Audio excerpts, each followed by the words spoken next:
What's going on, guys? Frost here, and I am back with another video. In today's video, I'll be doing an in-depth Mordekaiser jungle guide.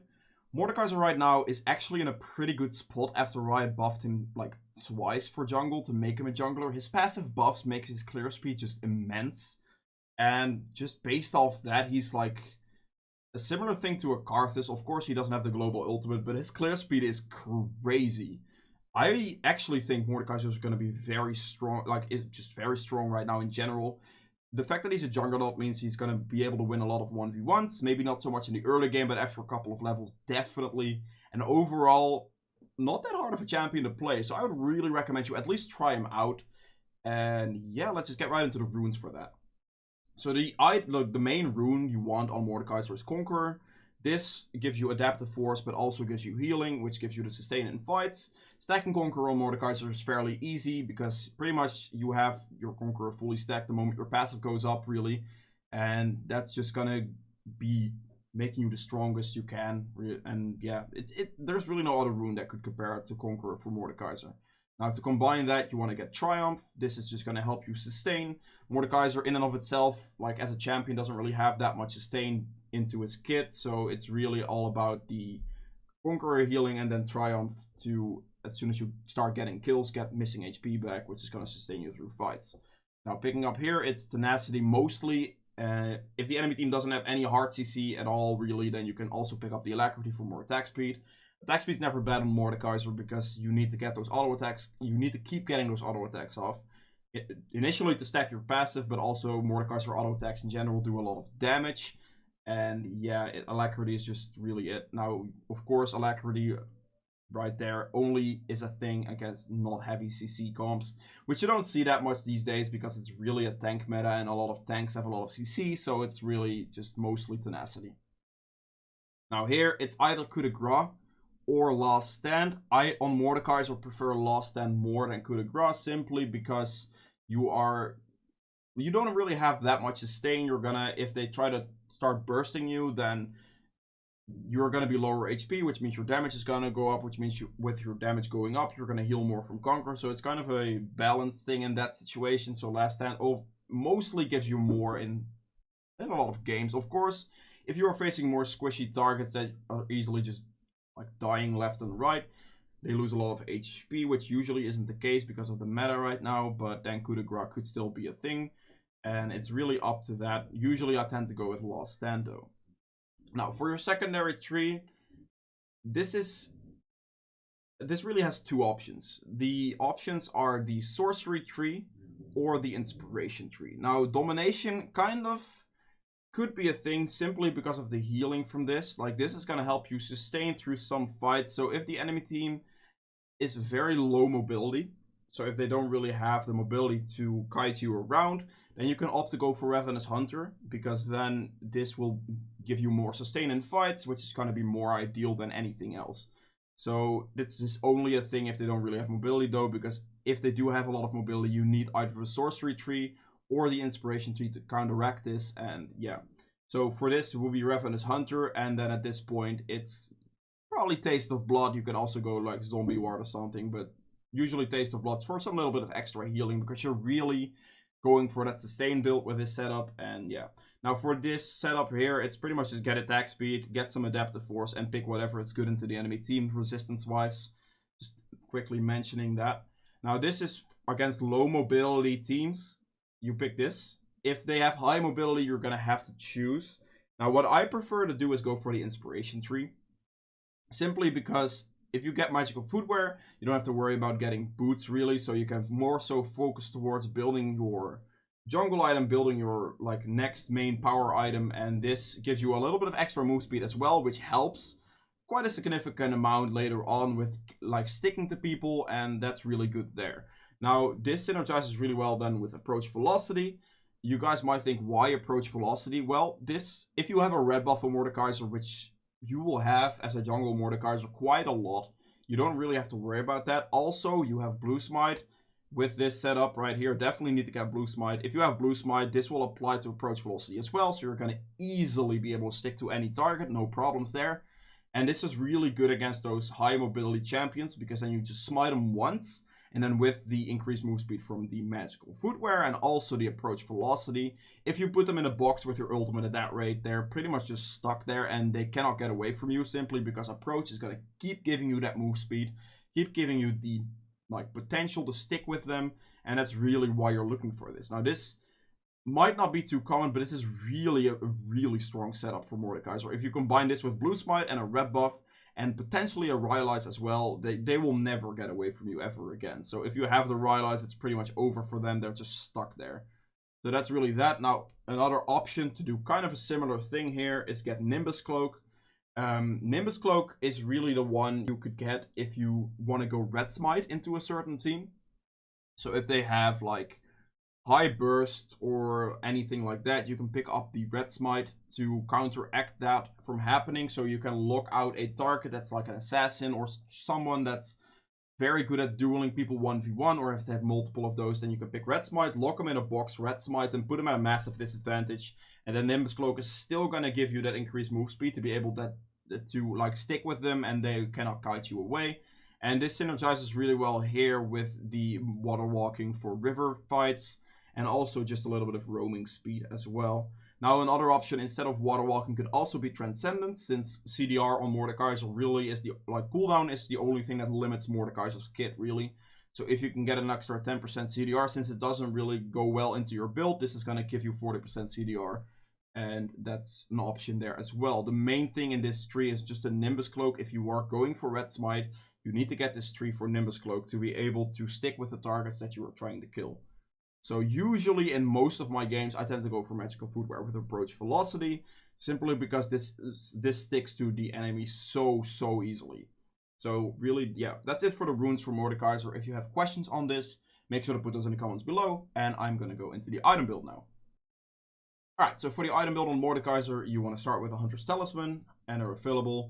You want to start with the ward initially, place this defensively, which you will see in the gameplay as well, and then swap that for the sweeping trinket.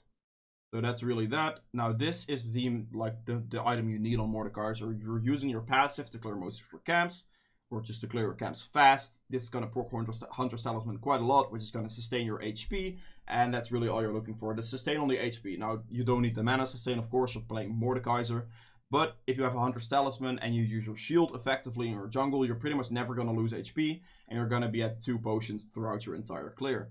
That's just really the thing with this item, and you definitely need to pick this up. Now after this, you can go either for blue or red smite, depending on the situation. If you have approach velocity, you definitely need to go Stalker's Blade. You need to get that blue smite, because this is going to just synergize really well with that. If you don't have approach velocity, I have Nimbus Cloak again against the teams that have high burst or very good dueling 1v1 champions. You need to get Skirmisher Saber to be able to put them at a disadvantage in a 1v1 in your ultimate. So that's really one of them two, and yeah, that just depends on the enemy team. Now the item you want to get is the Cinderhawk upgrade for this every single time. Doesn't matter whether it's blue or red smite, just get Cinderhawk. Now some of you might be like, well, Mordekaiser does damage based on AP, why don't you go for the AP jungle item? Well, this just doesn't make you tanky at all. You don't need the mana, you don't need the echoes effect for the mana either. It's a little bit of damage you can get, of course, but in general, the HP is going to provide you with more tankiness, longer fights. It's going to make sure that you can proc your Conqueror longer, you can stick to fights longer, do more damage, and overall it's better. This also improves your jungle clear a massive amount, and allows you to clear dragons, barons really easily with your passive, Cinderhawk combined, and of course the Leandros as well. So the burn damage on this build is immense, and that's really why you're building it. Now this makes Mordekaiser very hard to deal with for the Cinderhawk setup, and yeah. So let's just say I have the approach set up right here. I mean, it doesn't really matter. You just have Cinderhawk with a smite, and that's it. Now for the boots on Mordekaiser, you want to get anything defensive. You don't need to get Sorks, because your E gives you a lot of magic penetration anyway. So there's really no reason to actually build any magic pen. You're fine on that front. So it's either Ninja Tabai or Mercs, depending on the enemy team. If the enemy team is heavy CC, you get Mercury threats. If they are not, and they are more like AD focused, you can get the Ninja Tabai. Now, because you have Conqueror and because you're in that tree, you do have the Tenacity rune from that tree. So if they do have heavy CC, but also have a lot of physical based damage, then you definitely need to still go for Ninja Tabai, because then you're just going to rely on the rune that you have for the Tenacity instead of getting Mercs. So usually in that case, just pick up ninjas as well. After picking up one of the boots, you then want to build into your main damage item. Now this damage item is going to be like the main damage item every single game. The rest of the build can kind of vary if you want, but you need to get all the entries. This really synergizes well with Blue Smite because this slows the enemy as well. And then at the same time synergizes with Red Buff because this also slows the enemy, so your Leanderies is going to proc double. Now the Leanderies burn is going to be good for dragons, for barons, for just in general objectives then. Then it's also going to be good against those like 1v1s in your ultimate for fights in general because your passive easily procs Leanderies on a lot of people. So if you're standing in a crowd of people and they're trying to kill you, then Leanderies with your passive is just going to destroy them. That combined with also the Cinderhulk damage, the burn damage from that, it's just going to burn so much damage through the enemy team that this is the item you want. So that's really the main core item here. The way you want to build this doesn't really matter as long as you just get the item. Now, from here on out, you have a couple of options. Usually, I tend to pick up the Gnasher's Tooth simply because it gives 20% cooldown reduction, which is the only thing that limits Mordekaiser's kit, so getting that CDR is really good. Also, this makes Mordekaiser's auto attacks do a lot more damage, which is very good, and increased attack speed, so you can get your passive up faster if you miss any of your abilities. And in general, this tends to be the best item. However, in some games, you can also opt to go for the Rylai's instead. This is simply just so you can like kind of help counteract more mobility-based champions. If you can get the Rylai slow on them after having smited them, you catch up to them with approach and then also the smite speed increase. Then you simply hit them with anything really. Rylai starts perma-slowing them and they can never get away from you. So very high mobility is countered by Rylai's, and that's something you can pick up if you want at this rate. Usually though, in most games, I will go for this simply for the more like well-rounded bruiser type of playstyle. You have more CDR, which is obviously going to be better there. This doesn't mean Rylai's is a bad item. You can still pick it up later or after this even. But in general, the Rylai's is only to counter those heavy mobility champions because that's just gonna allow you to stick with them. Now, you don't need Rylai's because you do have Blue Smite. You can also have Red Buff, and that's really enough to proc your Leanderies, or like double proc your Leanderies on priority targets. So in general, Rylai's is not something to worry about, but it's gonna be good against high mobility. Now, if this is not the case, then you just pick up the Gnasher's Tooth, and at this rate, you need to just build defensive. You don't have to build damage on Mordekaiser anymore. You do plenty of damage with your passive, with your Leanderies, and then also the Gnasher's Tooth as well. And the items you can look for at this rate are going to be Zhonya's is going to be very, very good on Mordekaiser because your passive is going to keep proccing. So if you go into the enemy, like if the enemy team jumps you, you can ult one person out, kill that person quite easily, so you don't have to worry about 5v1ing them really. So you're going to kill them, gain the stats from that because that's going to be good there. They might focus you again, who knows. And then you can press Zhonya's to keep your Leanderies ticking, keep your Cinderhulk ticking, and your passive as well. You're going to do a massive amount of damage to them before you even like get a chance to die really. So this is going to be a very nice item on Mordekaiser. Another good thing about Zhonya's is that it gives you 10% extra CDR. And if you have the Nimbus Cloak set up with Transcendence, for example, then this is going to cap out your CDR to 40% instantly, which is going to be very nice because that means you have more just abilities in general. And again, only thing that limits Mordekaiser is CDR. So yeah. Now another thing here is you can just, this is not necessary. You can also just build tank items in general. So if you're facing like Cassio, Karthus, like heavy focused, like quick burst with single spells, then you can get the Adaptive Helmet as well. Also gives 10% CDR, which is nice, but it's just mainly focused around those tank items. Now another great tank item for Mordekaiser is the Stone Plate, because this gives you 80 armor, 80 magic resist, and this is going to be on top of you killing someone in your ultimate, because obviously as Mordekaiser you're going to look for a 1v1 first. Kill that target, kill an easy target, get their stats, then use those stats to snowball through a team fight. And if you combine those stats with a Stone Plate stats, then you are pretty much unkillable after you get an ultimate kill. So this is a very viable item. Also, only 2,500 gold, which is very, very nice.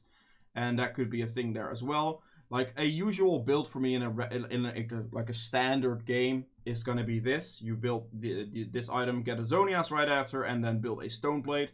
It's going to give me 80 armor, 80 magic resist again, and just going to allow me to easily fight them. Now this synergizes really well because you can then just keep your passive up. If they start focusing you, just press Stoneplate. You can also press the Zonias after or before, and it's going to be very, very impossible to kill you. Now another great item on Mordekaiser can definitely be the Thornmail. This is if they start hitting you, they have a lot of healing. You can break that healing completely by just buying the healing reduction from Thornmail, also the extra armor from this. And it reflects magic damage, which means that you get the you get more damage out of it because you do have built-in magic penetration as Mordekaiser, so this is a very good item there for armor.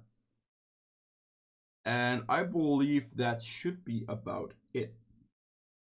So yeah, it's quite literally just build these 4 items, build 2 tank items, and you're good on Mordekaiser. The build is, on that front, quite straightforward, but it's very, very strong. Mordekaiser is just really good at just destroying team fights later in the game, and it's gonna be very hard to kill you.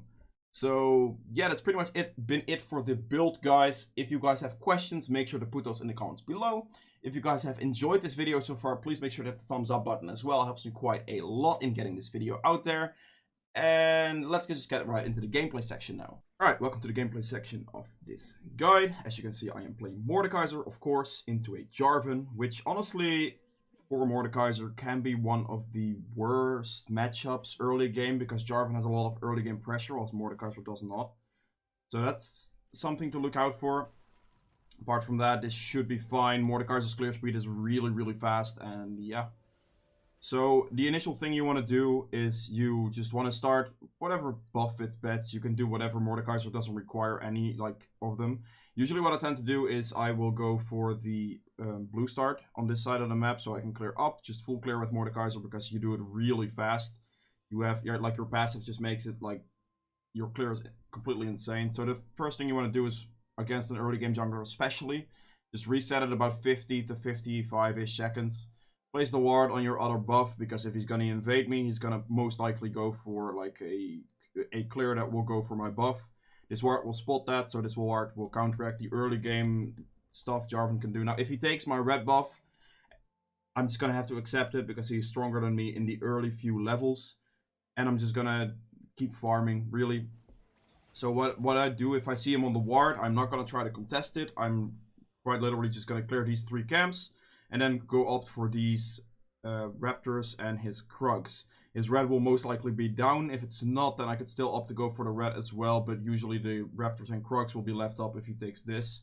So that's something to keep in mind, and that's a way to do it, because then you trade 2 camps for 1 camp. Sure, 1 camp is your buff camp, which might not be ideal, but for Mordekaiser and with his clear speed, it really doesn't matter. Your ganks are really starting to kick in at level 6 anyway. Now, with Mordekaiser's clear speed, as you can see, the damage from his passive is massive. Like, you would do so much damage with it. Like, the camps just start burning down. Especially when you get some levels. You just start deleting camps completely. So that's really here. Now, the way I'm clearing here indicates that, well, the Jarvan, as you can see with the camps being down, he's obviously clearing for topside. And I'm also clearing for topside. I'm just full clearing instead. He did 3 camps, I almost did 4. So the real thing here is now he's already top lane, so this is a little bit unfortunate. Set dies to a gank there. And yeah. So my job here is just to clear my jungle fully. Probably give up top scuttle in this case, because Jarvan is going to get that. And I'm just going to try to opt for bot scuttle potentially. Depending on the situation, of course. This camp for Mordekaiser is the most annoying one to kill, because you don't proc your passive on these small ones anymore. It's only on big monsters. So I tend to, on Mordekaiser, skip this camp more towards the later stages. In a lot of cases, I'll just clear these camps and then opt to go for his jungle, for example, because this camp just it's just a pain in the ass by not having your passive up for the smaller ones. You can still clear it, and in this case I'm obviously still going to clear it, but it's mainly for the later stages. Now the Tomkins TP's on the wave, which instantly means that I can quite literally just gank him. There's really nothing he can do at that rate. He cannot get away because he used his flash. I have red buff and I have an E as well in a couple seconds. So that's just free. That's quite literally just Tomkins killing himself by TPing on the wave, which wasn't very smart. Now Jarvan obviously gets top scuttle here. He shows top lane, which is really good for me, because that means that he will not be at bot scuttle, and I can instantly just opt to go for that. So that's what I'm doing right now. This just puts me in a winning position already, Because now I'm past the stage where Jarvan can actually just 1v1 me quite easily. And this is the stage where Mordekaiser's farming starts to power up a lot. And yeah.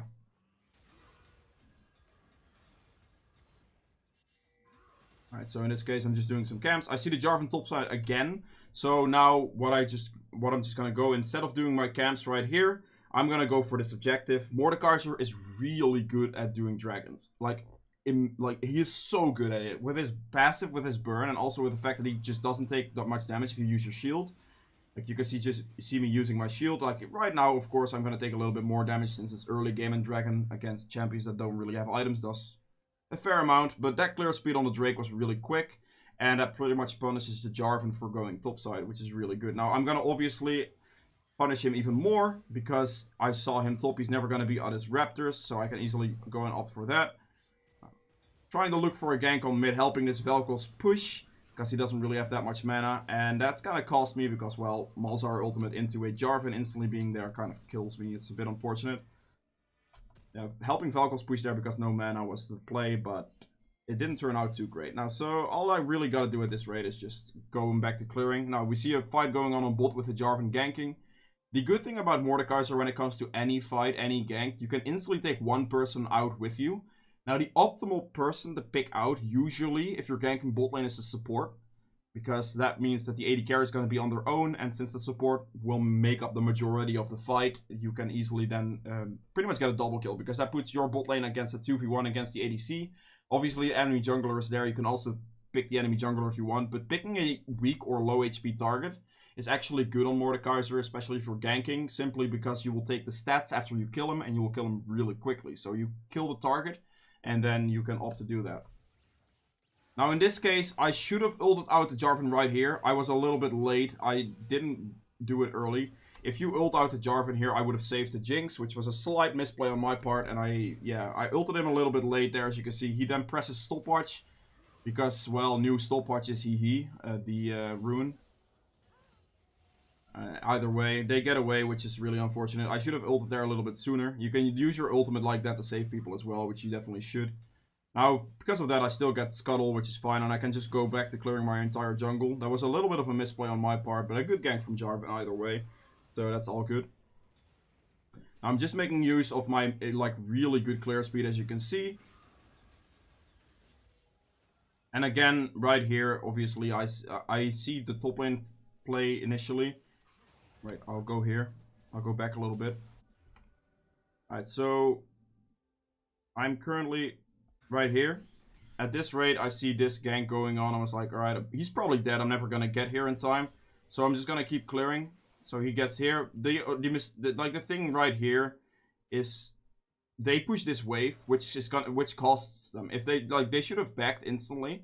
This is really greedy, because at this rate, I instantly see this, and I know that they're probably gonna start recalling somewhere around here. If I just walk up, they're gonna have to walk back, because here, as you can see, they were recalling somewhere in this region.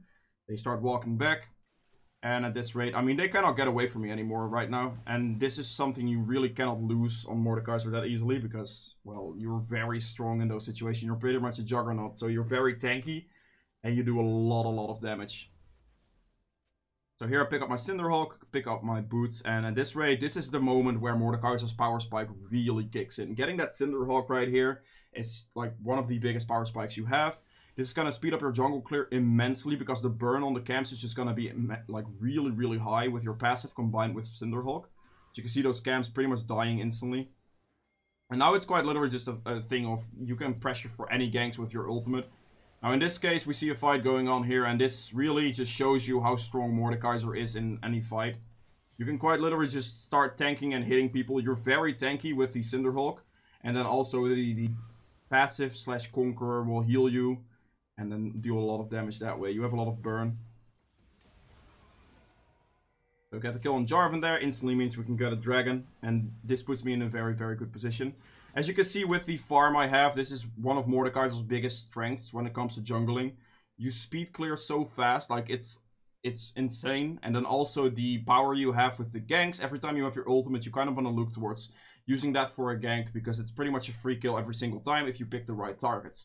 If you of course pick a high mobility champion as a target, then it's going to be way more of a pain in the ass to actually get the kill. But if you walk bot lane with this ultimate, just constantly and just use it on the support, for example, you're most likely to get the kill, especially if the supports are like Namis and stuff like that.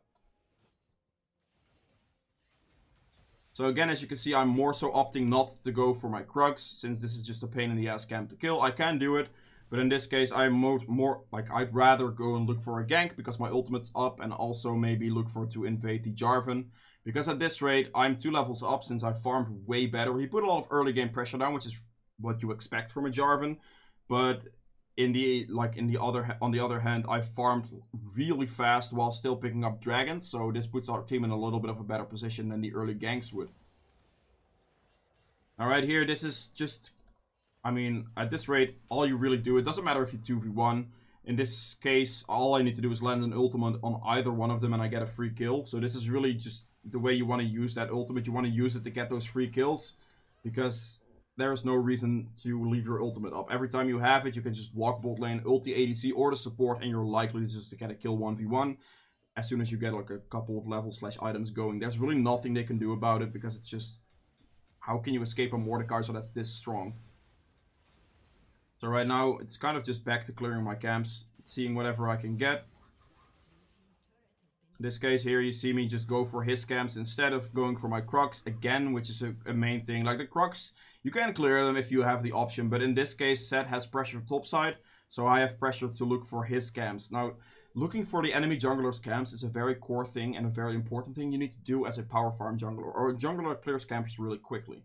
If you get a lead like I have on him right now, you might not think like, oh, well, he has a lot more, like a lot of kill participation, but I just have double his farm whilst having the same amount of kills. So I have a pretty big lead gold-wise. As you can see, it's like a 2,000 gold lead.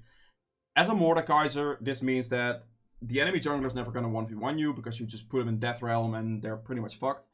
So this means that that's just going to be really free, and also you need to put this pressure on him, because if you let him farm or give him a chance to get anything back in any game, then that's really not going to happen. So you need to keep pressuring the enemy jungler in by taking his camps, by keeping the vision, keeping the control in his jungle. And if this means leaving some of your camps up to do it, then definitely do that. It's better to take the enemy's camps and leave yours up than clear your entire jungle whilst the enemy gets free farm.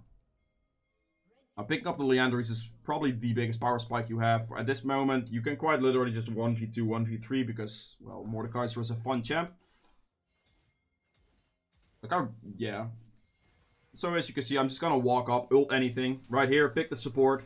Getting the Thresh out of the fight. He's never gonna win this fight against me. And this puts the my bot lane against... I mean, in the situation I was expecting a 2v1 against the Kai'Sa.